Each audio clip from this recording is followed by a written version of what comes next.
नमस्कार साथियों, परीक्षान परिवार में आप सभी का स्वागत है। तो चलिए साथियों, जैसा कि हम लोग प्रीवियस ईयर का जो हमारा पेपर पिछले गत वर्ष का जो पेपर हुआ है हम उसको देख रहे हैं, उसको विश्लेषण सहित व्याख्या सहित हम उसका क्या कर रहे हैं, पूरा विश्लेषित एकदम देख रहे हैं कैसे कैसे प्रश्न उसमें बने हैं। तो उसी में हम लोग आज देखेंगे नेक्स्ट प्रैक्टिस जो हमारा आया हुआ पेपर है प्रीवियस ईयर का, हम उसको देखेंगे कैसे कैसे प्रश्न बने हुए, क्योंकि जो दोस्तों जो पेपर 28 और 29 अभी दो पेपर आपका जो हुआ उसमें काफी प्रश्न जो हुए हैं प्रीवियस ईयर के आए हुए हैं। तो आप क्या करेंगे, प्रीवियस ईयर पेपर जो हो रहा है उसको सॉल्व करते रहिए, क्योंकि काफी प्रश्न जो हुए परीक्षा में वो क्या हो रहे हैं, रिपीट हो रहे हैं दोस्तों।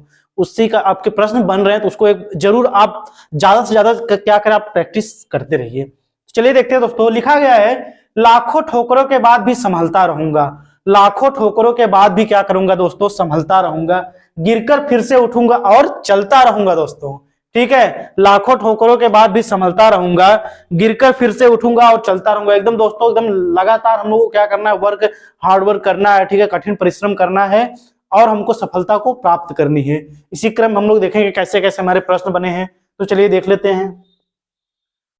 पहला दिया दोस्तों, निम्नलिखित में से कौन सा कथन सही नहीं है।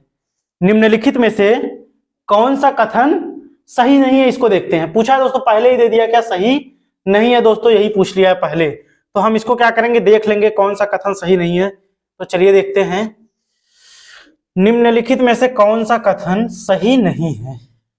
ऑप्शन ए दिया है, विकास क्रमबद्ध व व्यवस्थित होता है। बी दिया है, विकास केवल आनुवंशिकता से प्रभावित होता है। आपका ऑप्शन सी दिया है, विकास के सभी क्षेत्र एक दूसरे पर निर्भर हैं। डी ऑप्शन दिया है, विकास की गति व्यक्तिगत होती है दोस्तों। तो इनमें से कौन सा कथन है जो विकास को प्रभावित करता है। इसमें क्या पूछा, नहीं करता है। तो विकास क्रमबद्ध व व्यवस्थित होता है, बात ये तो एकदम 100% सही कही गई दोस्तों। फिर दिया, विकास के सभी क्षेत्र एक दूसरे पर निर्भर होते हैं, ये भी बात सही है। दिया है, विकास की गति व्यक्तिगत होती है, व्यक्तिगत विभिन्नता पर विकास आधारित होता है दोस्तों, ये भी बात आपकी सही है। लेकिन इन्होंने कहा है विकास केवल आनुवंशिकता से प्रभावित होता है, क्या ये बात 100% सही है? नहीं है दोस्तों। विकास पर वातावरण और आनुवंशिकता दोनों पर क्या प्रभाव पड़ता है, दोनों का। ठीक है, दोनों की अंतरक्रिया के फलस्वरूप क्या होता है, बच्चे का विकास होता है। तो इस क्रम में हमारा कौन सा ऑप्शन सही होगा दोस्तों, जो बी ऑप्शन दिया ये सही होगा दोस्तों। कौन सा, बी वाला। ठीक है, तो नहीं पूछा था, इसलिए कौन सा सही होगा, बी, विकास केवल आनुवंशिकता से प्रभावित होता है। चलिए इसी क्रम में नेक्स्ट क्वेश्चन देखते हैं। दिया है दोस्तों, भाषा अर्जन के संदर्भ में निम्नलिखित में से कौन सा चरण संवेदनशील है। निम्नलिखित में से कौन सा चरण संवेदनशील है दोस्तों, तो उसको देख लेते हैं। दिया है दोस्तों, ऑप्शन ए दिया है जन्म पूर्व अवस्था, बी दिया है प्रारंभिक बाल्यावस्था, सी दिया है किशोरावस्था और डी दिया है वयस्क अवस्था। तो भाषा अर्जन के क्या होता है दोस्तों, संदर्भ में निम्नलिखित में से कौन सा चरण संवेदनशील है। तो देख लेते हैं, क्या जन्मपूर्व अवस्था हो सकती है दोस्तों, क्या वो बाल्यावस्था, प्रारंभिक बाल्यावस्था दोस्तों, यही जो हमारा ऑप्शन दिया है। किशोरावस्था होगा नहीं दोस्तों, वयस्क अवस्था नहीं होगा और न कि जन्मपूर्व अवस्था होगी। इसमें जो आपका ऑप्शन दिया है प्रारंभिक बाल्यावस्था, या इसी को हम क्या कहते हैं, पूर्व बाल्यावस्था कहते हैं दोस्तों, पूर्व बाल्यावस्था।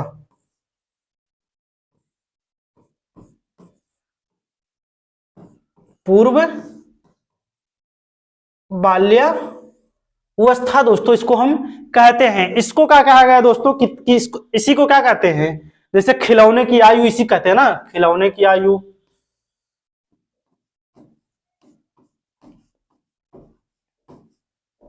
खिलौने की आयु। इसके बाद क्या कहते हैं, प्री गैंग एज इसी को कहते हैं।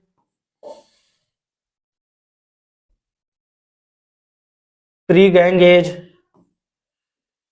आदि नामों से क्या होता है दोस्तों, प्रारंभिक बाल्यावस्था को हम जानते हैं। ठीक है दोस्तों, तो इसमें जो हमारा ऑप्शन सही होगा प्रारंभिक या पूर्व बाल्यावस्था। इसके भाषा अर्जन का जो तंत्र होता है दोस्तों, इसमें क्या भाषा अर्जन करने की क्षमता बच्चों में क्या हो जाती है, विकसित हो जाती है। इसको पूर्व बाल्यावस्था, खिलौने की आयु, प्री गैंग एज आदि मतलब काफी नामों से क्या होता है दोस्तों, इसको जानते हैं। तो ऑप्शन कौन सा सही होगा दोस्तों, जो हमारा बी ऑप्शन दिया है दोस्तों, यही सही होगा। ठीक है, इसी क्रम में नेक्स्ट क्वेश्चन चलते हैं, देखते हैं दोस्तों। पूछा है दोस्तों, बच्चों के समाजीकरण के द्वितीयक कारक कौन कौन से हैं। बच्चों के समाजीकरण के द्वितीयक कारक और कौन कौन से हैं। तो दिया है दोस्तों, परिवार आस पड़ोस, बी दिया है धर्म अभिभावक, सी दिया है स्कूल और धर्म और डी दिया है परिवार स्कूल। तो बच्चों का जो प्रारंभिक प्राथमिक एजेंसियां, द्वितीयक एजेंसियां हम बताएं दोस्तों, प्राइमरी और सेकेंडरी एजेंसियां जो बताया गया है, अच्छी तरीके से आपको बताया गया दोस्तों। इसमें देखिए परिवार आपका प्राथमिक हो गया, अभिभावक प्राथमिक हो गए दोस्तों, स्कूल और धर्म ये क्या है दोस्तों, द्वितीयक एजेंसियां हैं। मतलब क्या है, ये सेकेंडरी एजेंसियां हैं। ये दोनों क्या है, सेकेंडरी एजेंसियां हैं दोस्तों। ठीक है, तो ये इस परिवार इसमें भी दोस्तों आ गया, ये भी क्या हुआ, प्रारंभिक हो गया। तो जो ऑप्शन सी हमारा दिया है, स्कूल और धर्म, ये बच्चों के क्या होते हैं, द्वितीयक कारक होते हैं, द्वितीयक एजेंसियां होती हैं। तो ऑप्शन कौन सा सही होगा दोस्तों, हमारा जो सी ऑप्शन दिया वो सही होगा। चलिए इसी क्रम में नेक्स्ट क्वेश्चन देखते हैं। जीन पियाजे के संज्ञानात्मक विकास के अनुसार बच्चे संरक्षण किस अवस्था में कर पाते हैं। जीन पियाजे के संज्ञानात्मक विकास के अनुसार बच्चे जो होते हैं दोस्तों किस अवस्था में संरक्षण कर पाते हैं, तो इसको देख लेते हैं दोस्तों। दिया है दोस्तों, ऑप्शन ए दिया है संवेदी पेशी अवस्था, बी दिया है पूर्व संक्रियात्मक अवस्था, सी दिया है मूर्त संक्रियात्मक अवस्था और डी दिया है अमूर्त संक्रियात्मक। तो संज्ञानात्मक से संरक्षण, विलोमिता, माप तौल, लंबाई आदि को जो होता है दोस्तों वो किसमें होता है, जीन पियाजे की जो तीसरी अवस्था चलती है, जो मूर्त संक्रियात्मक अवस्था चलती है 7 से 11 वर्ष तक। इसमें क्या होता है दोस्तों, बच्चा क्या होता है, संरक्षण, माप तौल, लंबाई, समावेशन आदि को क्या करता है, वो स्पष्ट कर लेता है। तो जो इनकी तीसरी अवस्था दी गई है, यही आपकी जो दी गई है मूर्त संक्रियात्मक अवस्था, इसी में बच्चे क्या होता है, संरक्षण पर निर्भर होते हैं दोस्तों। तो ऑप्शन कौन सा सही होगा, हमारा जो सी ऑप्शन दिया दोस्तों यही सही होगा। चलिए नेक्स्ट क्वेश्चन देखते हैं। मूर्त संक्रियात्मक अवस्था के बच्चों को पढ़ाते हुए एक शिक्षिका को क्या नहीं करना चाहिए। मूर्त संक्रियात्मक अवस्था के बच्चों को पढ़ाते हुए एक शिक्षिका को क्या नहीं करना चाहिए दोस्तों, हम उसको देख लेते हैं।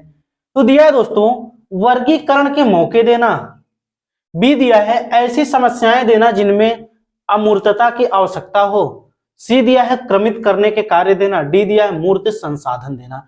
तो मूर्त संक्रियात्मक अवस्था के बच्चों को पढ़ाते हुए एक शिक्षिका को कौन सा कार्य नहीं करना चाहिए, नहीं पूछा है दोस्तों। आप उस चीज को क्या करेंगे, एकदम ध्यान से देखेंगे दोस्तों कि उसमें क्या पूछा है, नहीं पूछा है, तो हम उसको देखेंगे दोस्तों। तो एक मूर्त संक्रियात्मक अवस्था में अभी हम आपको बताएं वर्गीकरण तो कर सकते हैं दोस्तों, क्रमित कार्य भी दे सकते हैं, मूर्त संसाधन जो चीजें दिखाई जा रही हैं उसका भी क्या कर लेते हो, विश्लेषण कर सकता है दोस्तों। अच्छा, लेकिन ऐसी समस्याएं देना जिनमें अमूर्तता की आवश्यकता होती है, ये चीज उसको लिए नहीं होगा दोस्तों। ये अवस्था आती है जो लास्ट अमूर्तता की अवस्था होती है, जो जीन पियाजे की चौथी अवस्था होती है, औपचारिक अवस्था होती है। इसमें बच्चा क्या करता है, ऐसी समस्याएं देना जिनमें क्या होते हैं, जो चीजें नहीं दिखाई दे रही है उसके बारे में क्या होता है, वो विश्लेषण करता है दोस्तों। तो ये किस अवस्था में होती है, जीन पियाजे की जो चौथी अवस्था होती है, औपचारिक अवस्था में होता है दोस्तों, औपचारिक अवस्था।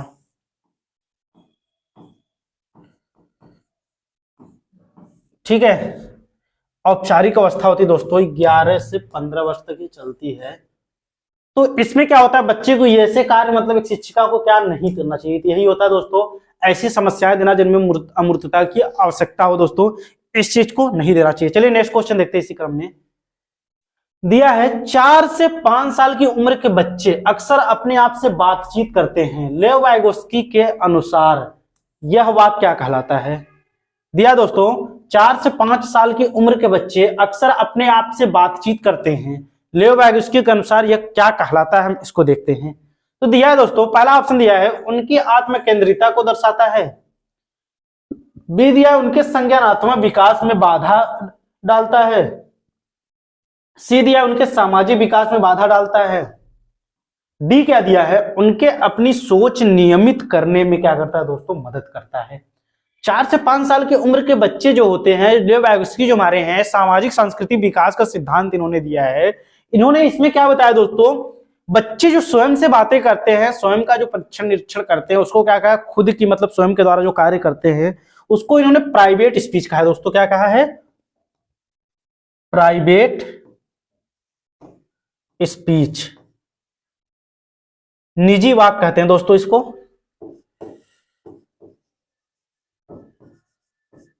निजी वाक, ठीक है दोस्तों। तो इसमें क्या होता है, उनकी आत्म केंद्रिता को दर्शाता है, ये बात नहीं है दोस्तों। बाकी उनके संज्ञानात्मक बाधा डालता है, ये भी बात गलत है। फिर उनके सामाजिक विकास में बात, क्योंकि इन्होंने समाज से जोड़ा तो बाधा क्यों डालेगा दोस्तों, समाज से इन्होंने अपने कोरिलेट करके अपने सिद्धांत को बताया है। उनके अपनी सोच नियमित करने में क्या करता है दोस्तों, मदद करता है। चार्ल्स जो इन्होंने सिद्धांत दिया सामाजिक सांस्कृतिक विकास में, वो क्या करते हैं, कोई भी चीजें स्वयं से करते हैं, स्वयं की भाषा बोलते हैं, उस चीज को क्या कहा इन्होंने, जो इन्होंने प्राइवेट स्पीच बोली है, निजी वाक कहा है, ये क्या करता है, उनको अपनी सोच नियमित करने में क्या करता है, मदद करता है। और यही जीन पियाजे ने क्या कहा है दोस्तों, उन्होंने अहम केंद्रित वार्ता कहा है। इन्होंने क्या कहा, निजी वाक कहा है, उन्होंने क्या कहा, अहम केंद्रित वाक जीन पियाजे जी ने आपके कहा है। तो ऑप्शन कौन सा सही होगा दोस्तों, ऑप्शन डी जो आपका दिया यही सही है दोस्तों। चलिए नेक्स्ट क्वेश्चन बढ़ते हैं आगे।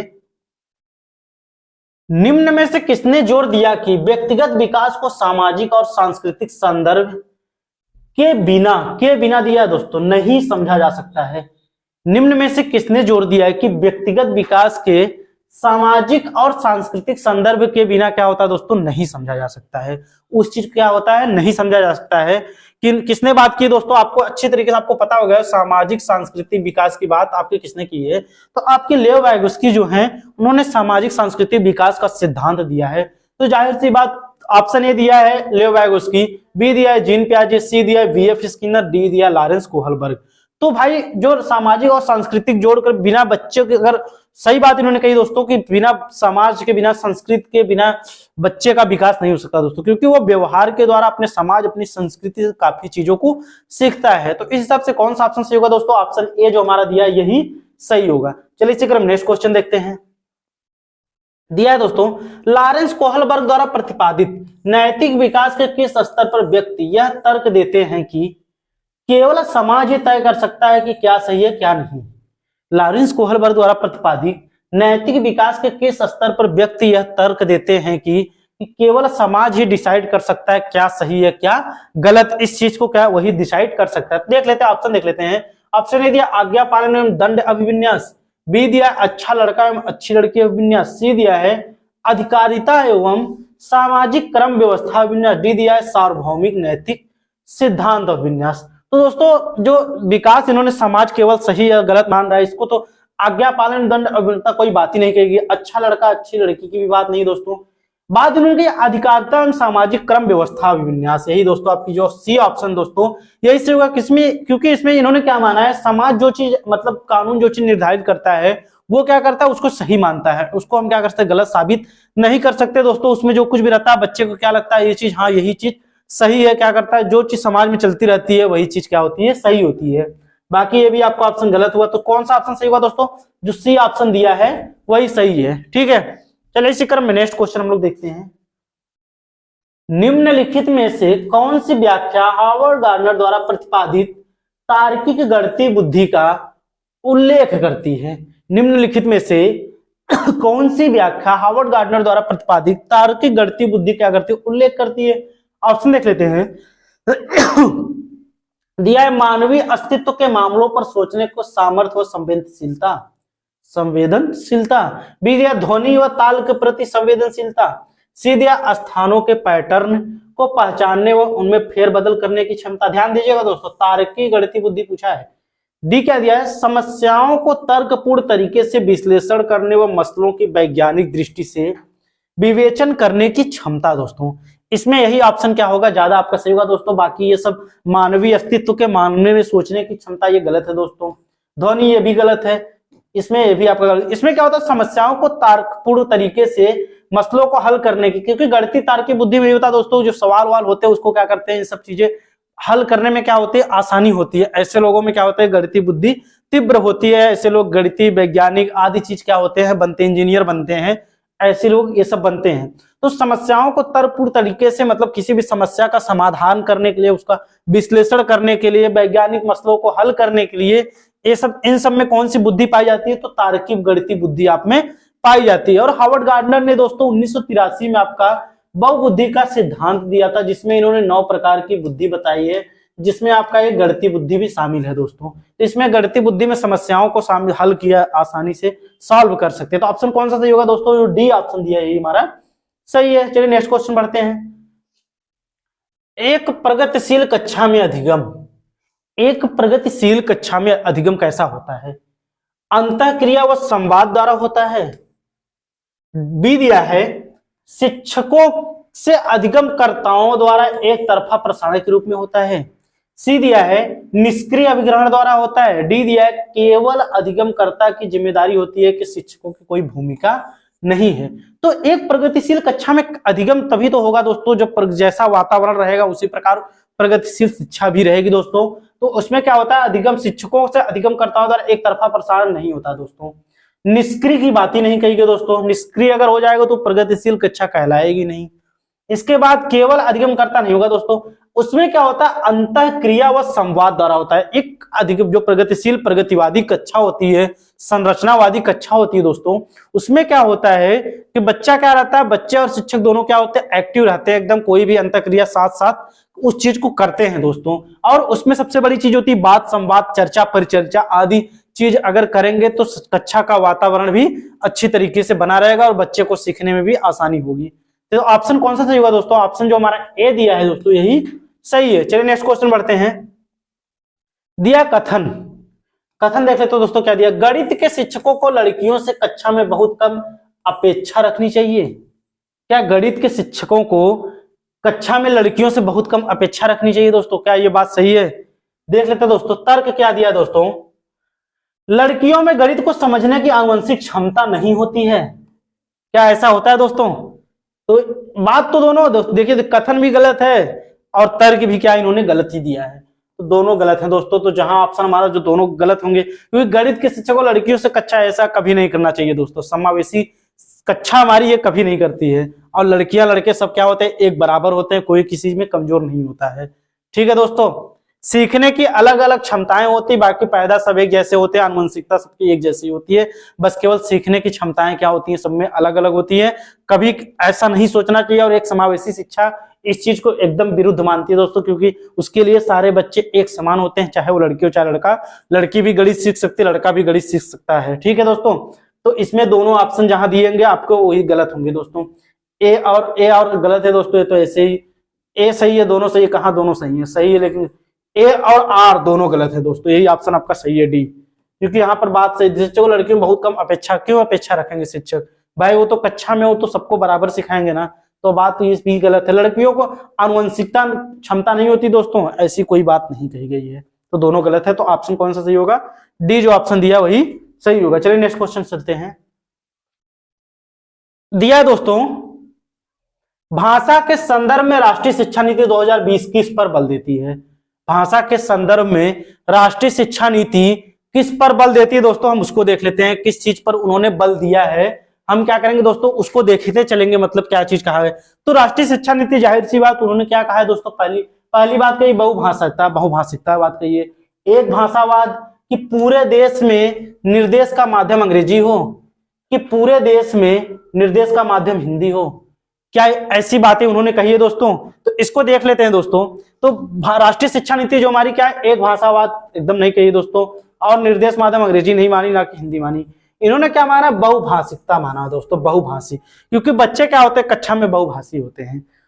और जो इन्होंने मुख्य रूप से जो प्राइमरी के बच्चे होते हैं 5 तक, उसके ऊपर भी 8 तक के जो बच्चे हैं, इन्होंने इतना तक कहा है कि उसके ऊपर भी जो कक्षाएं चलनी चाहिए वो भी बहुभाषिकता, बच्चों के व्यवहारिक भाषा क्षेत्रीय भाषा को जोड़कर बच्चों को क्या करना चाहिए दोस्तों, शिक्षा देनी चाहिए।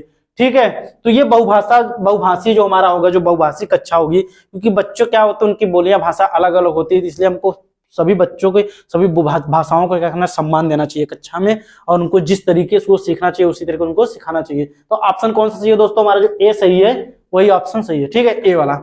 आगे बढ़ते हैं। मूल्यांकन का उद्देश्य क्या है, मूल्यांकन का उद्देश्य क्या है दोस्तों, उसको देख लेते हैं। अधिगमकर्ताओं में असफलता का डर पैदा करना, क्या यह मूल्यांकन का उद्देश्य हो सकता है। बी दिया है प्रदर्शन के लिए बच्चों को शर्मिंदा करना, ये भी। अधिगमकर्ताओं के प्रदर्शन की एक दूसरे से तुलना करना। डी दिया है अधिगमकर्ताओं को सीखने की प्रक्रिया में मदद करने के तरीकों को खोजना दोस्तों। मूल्यांकन का उद्देश्य यही मुख्य होता है दोस्तों, कि बच्चे की जो कमियां हैं, जो चीज कमियां मतलब शैक्षणिक जो कक्षाएं चलती हैं, उनके गुणों दोषों आदि का पता तभी तो मूल्यांकन के द्वारा किया था दोस्तों ना, उस चीज को हम जानेंगे तभी तो उसको अधिगमकर्ता सीखने की प्रक्रिया में क्या होता है, मदद करता है। न कि हम उसको असफलता का डर भय पैदा करना है, न कि बच्चों को शर्मिंदा करना है, न ही किसी से कंपेयर करना है दोस्तों, तुलना करना ये भी नहीं सकता। इसमें क्या होता है, अधिगमकर्ताओं को सीखने की प्रक्रिया में क्या करना है, वो मदद करेगा। ऑप्शन डी जो हमारा दिया है दोस्तों यही सही होगा दोस्तों। चलिए आगे बढ़ते हैं, देखते हैं निम्नलिखित में से कौन सा प्रश्न समालोचनात्मक सोच को बढ़ावा देता है। समालोचनात्मक सोच जो हमारी होती है दोस्तों उसको क्या करता है, बढ़ावा देता है दोस्तों। देख लेते हैं, ऑप्शन ए दिया है सौर प्रणाली का आरेख बनाओ, बी दिया है 300 क्या दिया इसमें दोस्तों 984 और क्या दिया 328 को 984 से गुणा करो, सी दिया है शिक्षा का अधिकार अधिनियम किस वर्ष में पारित किया गया था, डी दिया है शहरीकरण और वैश्वीकरण के विभिन्न सामाजिक आर्थिक स्तर के लोगों पर अलग अलग प्रभाव का क्या करना है, विश्लेषण करना है। तो समालोचनात्मक सोच यही होगी दोस्तों, जब बच्चे के गुण दोष, उसकी विविधता, उसकी कक्षाओं, उसकी जो चीजें जो सीख रहा है उसके बारे में जब हम अलग अलग प्रकार से चिंतन करेंगे, एक उसकी समस्याओं का समाधान जब करेंगे समालोचनात्मक तरीके से, तभी तो होगा दोस्तों ये सब चीजें क्या होंगी, उसमें अलग अलग कहे की बात। क्योंकि इसमें देखिए दोस्तों सबसे अच्छा ऑप्शन यही है, शहरीकरण और वैश्वीकरण के विभिन्न सामाजिक आर्थिक स्तर के लोगों पर क्या है, अलग अलग जो उनका प्रभाव पड़ता है उनका क्या करना है, विश्लेषण। वही हम बताएं उनके जो चीज होती है विविधता, शैक्षणिक जो क्रियाएं उनकी चलती है, पाठचर्या आदि चीजों का जब हम विश्लेषण सहित व्याख्या उनकी पता करेंगे दोस्तों तो वही ज्यादा अच्छा होगा। समालोचनात्मक चिंतन ये होता है दोस्तों कि हम चिंतन की प्रक्रिया को एक से अधिक उनकी समस्याओं को एक से अधिक तरीके से सोचे और उसकी समस्या का समाधान करे। तो ऑप्शन जो सही होगा डी आपका सही है दोस्तों। चलिए नेक्स्ट क्वेश्चन चलते हैं। अधिगमकर्ताओं की व्यक्तिगत विभिन्नताओं को ध्यान में रखने के लिए एक शिक्षिका को, अधिगमकर्ताओं की व्यक्तिगत विभिन्नताओं को ध्यान में रखते हुए एक शिक्षिका क्या करना चाहिए, अधिगमकर्ताओं के पूर्व अनुभवों की उपेक्षा करनी चाहिए दोस्तों। क्या उपेक्षा करनी चाहिए, बी दिया है अधिगमकर्ताओं के पूर्व अनुभव को शामिल कर उनका संचय करना चाहिए, सी दिया है अधिगमकर्ताओं के आकलन हेतु एक समान तरीकों का इस्तेमाल करना चाहिए दोस्तों। इसके बाद डी दिया है सभी अधिगमकर्ताओं के लिए मानकीकृत पाठचर्या को लागू करना है, मानकीकृत नहीं करना, स्टैंडर्डाइज तो एकदम नहीं करना दोस्तों। तो अधिगम का व्यक्तिगत विभिन्नता को ध्यान में रखने के लिए एक शिक्षिका को क्या करना चाहिए, अधिगमकर्ताओं के पूर्व अनुभव को उपेक्षा नहीं करनी दोस्तों, गलत बात है ये। अधिगमकर्ताओं का आकलन है तो एक समान तरीका है, क्या बच्चे, क्योंकि व्यक्तिगत विभिन्नता अलग अलग होती है दोस्तों, तो सीखने की क्षमताएं भी क्या होती है बच्चों में अलग अलग होती है दोस्तों, उस चीज को ध्यान में रखना है। और ये भी गलत है दोस्तों, उन अधिगमकर्ताओं के पूर्व अनुभव को शामिल कर उनका संचय करना चाहिए दोस्तों, उनको पूर्व ज्ञान से जोड़कर। जब पूर्व ज्ञान शिक्षक कक्षा में जाएगा, जब बच्चे पूर्व ज्ञान पहले उनको क्या देखेगा, पूर्व ज्ञान को देखेगा, अगर पूर्व ज्ञान उनका अच्छा रहेगा तो उनको सीखने में आसानी होगी, और जहां कमी रहेगी उसकी कमियों को क्या करेगा शिक्षक सुधारेगा। तो इसलिए क्या होती है व्यक्तिगत विभिन्नता को ध्यान में रखकर प्रत्येक बच्चों को हमको साथ लेकर चलना है दोस्तों। तो जो कौन सा ऑप्शन सही होगा, हमारा जो बी ऑप्शन दिया है यही सही है दोस्तों, अधिगमकर्ताओं के पूर्व अनुभव को शामिल कर उनका संचय करना चाहिए। चलिए देखते आगे देखते हैं। एक समावेशी कक्षा में क्या होता है दोस्तों, विद्यार्थी ज्ञान सामग्री के निष्क्रिय प्राप्तकर्ता होते हैं, बी दिया है विद्यार्थी समतापूर्ण तरीके से बढ़ते और विकसित होते हैं, सी दिया है प्रौद्योगिकी के उपयोग में विद्यार्थियों के साथ भेदभाव किया जाता है, डी दिया है विद्यार्थी पूरी तरह से अपने दम पर ही अधिगम में आने वाली बाधाओं को दूर करते हैं। क्या समावेशी कक्षा ऐसी कहती है, समावेशी कक्षा तो यही कहती है दोस्तों ना कि सारे बच्चों को हमको साथ लेकर समान अवसर प्रदान करना है, समान शिक्षा सभी बच्चों को एक साथ एक ही कक्षा में एकदम सेम टू सेम, कोई भी अलग नहीं करना दोस्तों, सारी चीजें बच्चों को सिखाना है, चाहे वो किसी भी समुदाय किसी भी स्तर कोई भाषा बोली आए हुए हैं। ठीक है, तो निष्क्रिय आ गया, ऐसे ही कर गया दोस्तों, बाकी भेदभाव नहीं करना है। और पूरी विद्यार्थी अपने दम पर नहीं होते दोस्तों, शिक्षक का बहुत बड़ा योगदान होता है। तो विद्यार्थी समतापूर्ण तरीके से बढ़ते हैं और उसमें क्या होते हैं साथ साथ बढ़ते हैं और विकसित होते हैं दोस्तों। यही बात आपकी जो ऑप्शन बी दिया है दोस्तों यही बात आपकी सही है। नेक्स्ट क्वेश्चन देखते हैं, दिया है आर्थिक रूप से कमजोर वर्ग के विद्यार्थियों की शिक्षा के संबंध में शिक्षा का अधिकार अधिनियम 2009 खंड 12 द्वारा निम्नलिखित में किसकी सिफारिश की गई है।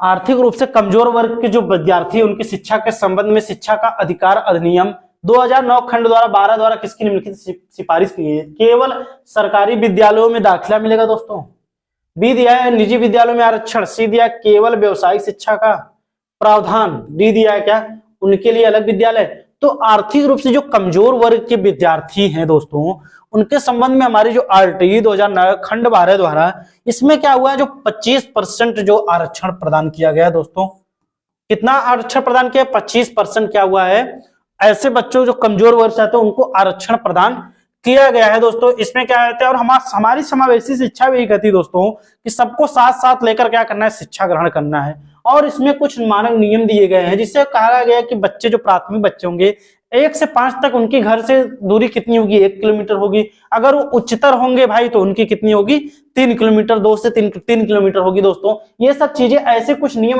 25% सीट इनको क्या गई, निर्धारित की गई दोस्तों। केवल सरकारी विद्यालय ये गलत है दोस्तों, केवल व्यवसायिक भी गलत, उनके लिए गलत है। निजी विद्यालयों में आरक्षण, ये 25% आरक्षण क्या हुए, निर्धारित किए गए दोस्तों। जो हमारा बी ऑप्शन है यही सही है। चलिए आगे बढ़ते हैं। निम्नलिखित में से कौन सी अधिगम अक्षमता गणितीय गणना करने की क्षमता के सीधे प्रभावित करती है? गणितीय गणना करने की क्षमता को सीधे प्रभावित करती है, कौन सी क्षमता होती है दोस्तों? ए दिया है, क्या है वो, डिस्कैलकुलिया होती है।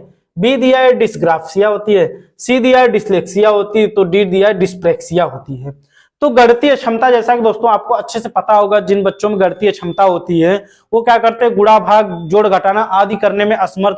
कुछ बच्चे ऐसे होते हैं जो करने में सक्षम भी होते हैं दोस्तों, उनके साथ भी ऐसी समस्याएं क्या होती है, डिस्कैलकुलिया की उत्पन्न होती है दोस्तों। इससे भी क्या रहते हैं, वो ग्रसित होते हैं। तो गणितीय क्षमता जो हमारी डिस्कैलकुलिया दोस्तों, ए ऑप्शन यही सही होगा दोस्तों, क्योंकि कैलकुलेशन जब करते हैं तो गणितीय क्षमता में, गणित में हम क्या करते हैं, कैलकुलेशन कोई भी चीज करते हैं दोस्तों। इसको ध्यान में रखिएगा, ऐसे प्रश्न जब भी अक्षमता से पूछे जाए, आप एकदम बायलिंगुअल पेपर होगा, इस चीज को जो इंग्लिश दी गई दोस्तों इसको ध्यान दीजिएगा, क्योंकि इससे पढ़ने में इसके पढ़ने में बहुत अंतर होता है दोस्तों। इससे आप कंफ्यूजन एकदम दूर हो जाएगा। ठीक है, तो ऑप्शन ए जो हमारा दिया है वही सही है। चलिए इसी क्रम में नेक्स्ट क्वेश्चन देखते हैं। विविध आवश्यकताओं वाले विद्यार्थियों को शामिल करने के लिए निम्न में से किसकी आवश्यकता है? विविध आवश्यकता वाले विद्यार्थियों को शामिल करने के लिए निम्न में से किसकी आवश्यकता है दोस्तों? ऑप्शन ए देख लेते हैं। बैठने की निश्चित व्यवस्था होती है, क्या लचीला पाठ्यक्रम होता है, मानकीकृत आकलन होता है, कि पाठ पुस्तक केंद्रित शिक्षा शास्त्र होता है? तो विविध आवश्यकता वाले विद्यार्थियों को शामिल करने के लिए निम्न में से किसकी आवश्यकता होती है? दिया है दोस्तों, बैठने की आवश्यकता होती है, गलत दोस्तों। मानकीकृत नहीं करना है दोस्तों, इंस्टेंडाइज, पाठ पुस्तक केंद्रित शिक्षा नहीं दोस्तों। क्या होता है, फ्लेक्सिबल कैरिकुलम हमारी होती है, लचीला पाठचर्या, लचीली पाठचर्या जो हमारी पाठ्यक्रम होता है ये होता है दोस्तों। इससे बच्चे क्या होते हैं, सीखने में उनको क्या होती है, आसानी होती है। पाठचर्या को अगर हम सरल तरीके से उनके सामने प्रस्तुत करें तो कोई भी चीज सीखने में उनको दिक्कत नहीं होती है। ऑप्शन बी जो दिया है दोस्तों यही क्या हुआ है, सही है। चलिए आगे बढ़ते हैं, देखते हैं। दिया है दोस्तों, प्रतिभाशाली विद्यार्थियों की आवश्यकताओं को पूरा करने के लिए निम्नलिखित में से कौन सी एक प्रभावी रणनीति है?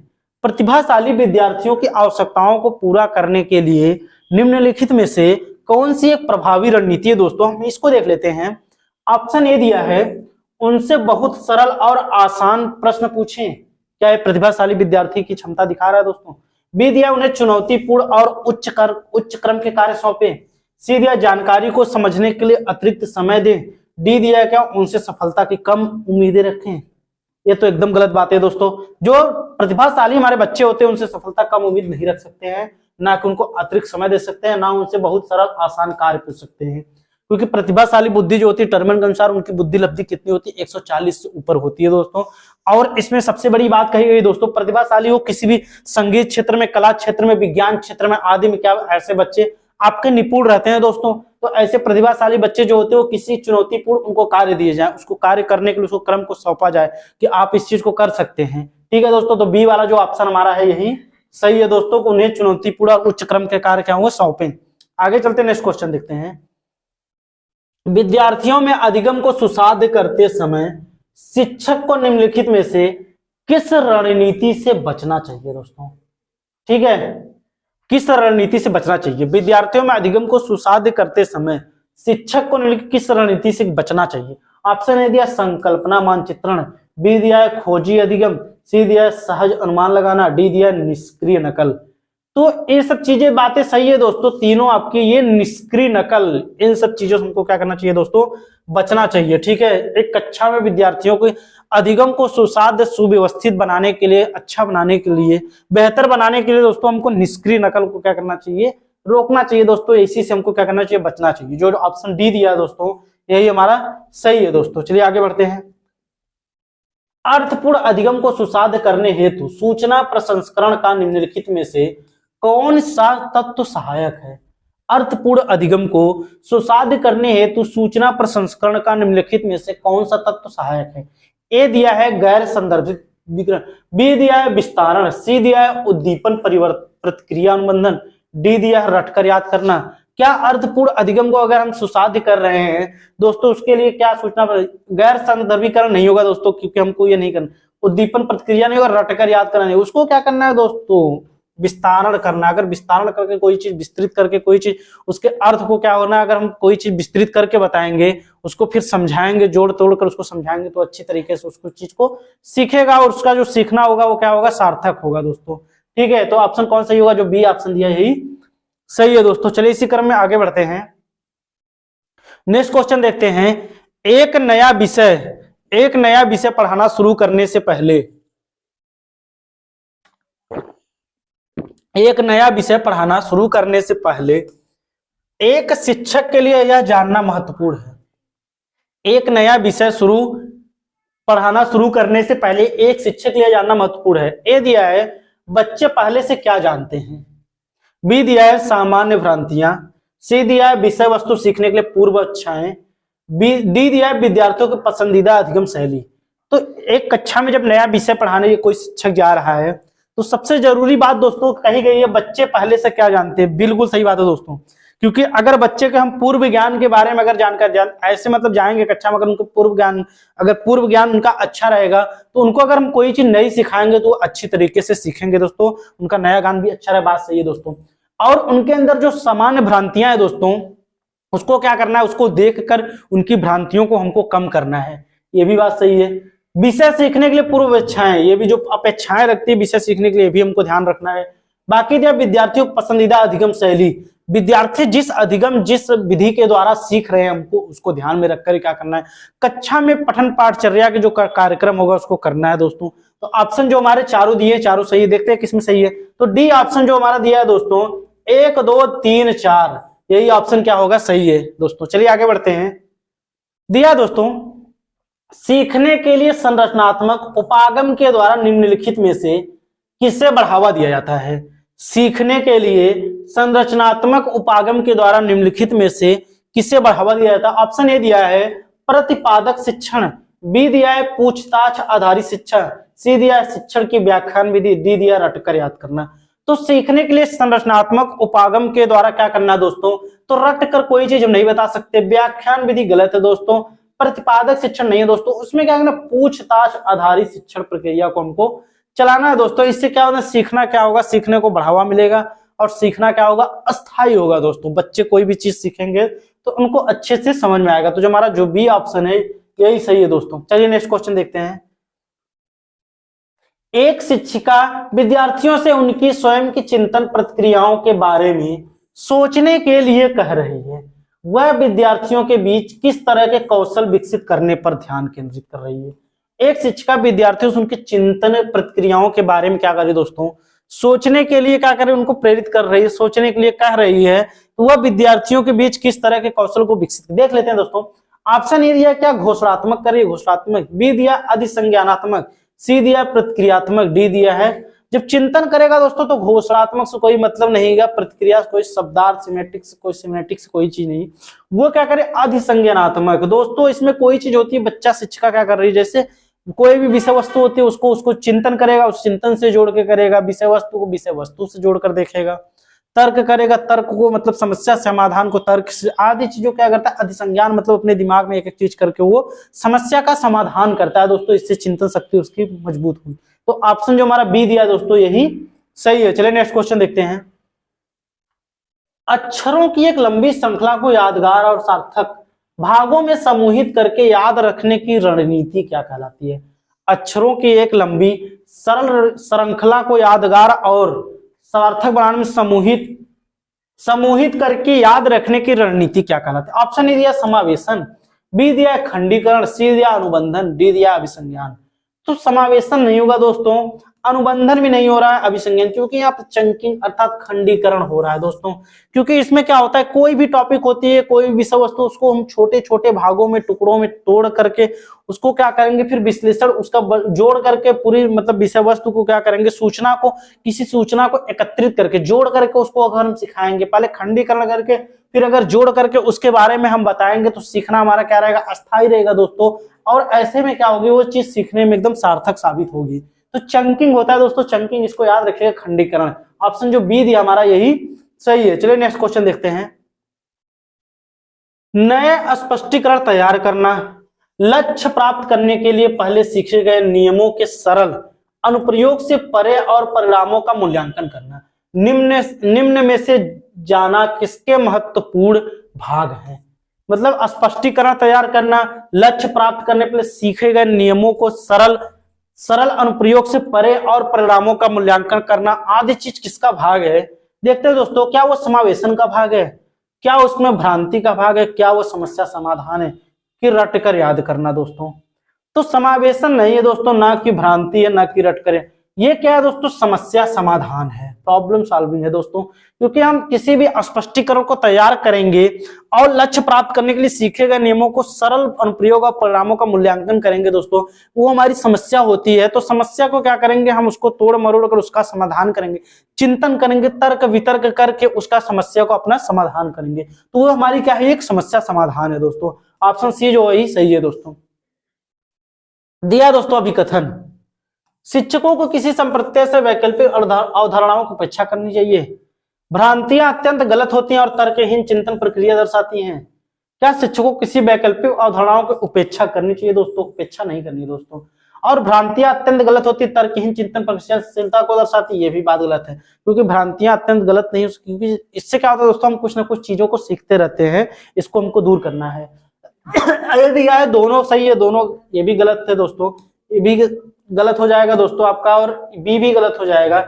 ए सही है लेकिन आर गलत, ए भी गलत, ए और आर दोस्तों। क्योंकि जब बातें इन्होंने दोनों गलत की, क्योंकि उपेक्षा नहीं करनी दोस्तों, और हम तर्कहीन चिंतन प्रक्रिया के भ्रांतियां नहीं दर्शा सकती दोस्तों। तो ये भी ऑप्शन क्या होगा, जो डी ऑप्शन दिया दोस्तों, यही क्या होगा, सही होगा दोस्तों। ए और आर दोनों गलत है। चलिए नेक्स्ट क्वेश्चन देखते हैं। संवेगों से संबंधित समकालीन मनोवैज्ञानिक सिद्धांत संज्ञानात्मक और भावनात्मक प्रक्रियाओं के संबंध को किस तरह देखते हैं। संवेगों से संबंधित समकालीन मनोवैज्ञानिक सिद्धांत क्या होता है दोस्तों, संज्ञानात्मक और भावनात्मक प्रक्रियाओं के संबंध को किस तरह से देखते हैं। ऑप्शन ए दिया है दोनों एक दूसरे से स्वतंत्र हैं, बी दिया है दोनों एक दूसरे से गुथे हुए हैं, केवल भावनाएं ही संज्ञान को प्रभावित करती हैं, केवल संज्ञान ही भावनाओं को प्रभावित करता है। तो दोस्तों संवेग एवं संज्ञान क्या होते हैं, स्वतंत्र नहीं है दोस्तों, एक केवल नहीं होगा, ये भी गलत। एक दूसरे से, दोनों एक दूसरे से क्या हुए, आपस में दोस्तों गुथे हुए हैं, ये बात आपकी सही। संवेग संबंधी समकालीन मनोवैज्ञानिक, संवेग और संज्ञान क्या हो दोस्तों, एक दूसरे से क्या हुए, आपस में गुथे हुए। ये ऑप्शन आपका बी सही है दोस्तों। चलिए नेक्स्ट क्वेश्चन देखते हैं। विद्यार्थी सीखने के लिए प्रेरित महसूस करते हैं जब कार्य होता है। विद्यार्थी हमारे जो होते हैं, बच्चे जो हमारे होते हैं, सीखने के लिए प्रेरित महसूस करते हैं, मतलब प्रेरित, खुद को अप्रेरित कब महसूस करते हैं दोस्तों, जब कार्य होता है। कैसा कार्य होता है हम उसको देख लेते हैं। ऑप्शन ए दिया है मूर्त और अत्यधिक जटिल, जटिल की बातें कह दी दोस्तों। बी दिया है उनकी वास्तविक दुनिया से जोड़कर, सी दिया अप्रासंगिक, डी दिया बिल्कुल भी चुनौतीपूर्ण नहीं। तो दोस्तों ये सब चुनौतीपूर्ण नहीं, अप्रासंगिक नहीं। सबसे अच्छी लाइन कही गई है दोस्तों, एलसीएफ की लाइन उनकी देखिए दोहरा दी है, उनकी वास्तविक दुनिया से क्या हुआ, जोड़कर, उनके वास्तविक दुनिया जो व्यवहार है उनसे जोड़कर। बच्चों के व्यवहार से अगर कोई भी चीज हम उनको संस्कृति, समाज, समुदाय से जोड़कर अगर बच्चों को सिखाएंगे तो उनको सीखने में आसानी होगी दोस्तों। सबसे अच्छी बात हमारी जो बी ऑप्शन में दी गई, इससे क्या होंगे, जब स्वयं के द्वारा किसी कार्य को वो करेंगे, अब सीखेंगे दोस्तों, तो वो खुद को क्या करेंगे, अभिप्रेरित महसूस करेंगे दोस्तों। हमारा जो बी ऑप्शन है दोस्तों यही सही है। तो दोस्तों आज के लिए हमारी जो टॉपिक है समाप्त यहीं पर होती, 30 प्रश्न समाप्त होते हैं। तो हमारे चैनल को दोस्तों पहले जमकर शेयर करिए, एकदम शेयर जमकर करना है दोस्तों, धुआंधार शेयर करना है, शानदार जानदार शेयर करना है दोस्तों। लाइक एकदम धांसू करिए और सब्सक्राइब जरूर करिए दोस्तों, सब्सक्राइब करना बिल्कुल ना, नोटिफिकेशन को ऑन कर लीजिए दोस्तों। ऐसे ऐसे प्रश्न हमारे शिक्षक बंधुओं द्वारा कराए जा रहे हैं, हूबहू जो परीक्षा में प्रश्न मिल रहे हैं आपके। ठीक है दोस्तों, तो आज के लिए बस इतना ही। अगर हमारा चैनल पसंद आ रहा है तो उसे लाइक करना, सब्सक्राइब करना बिल्कुल ना भूले दोस्तों। तो आप सभी का बहुत बहुत धन्यवाद।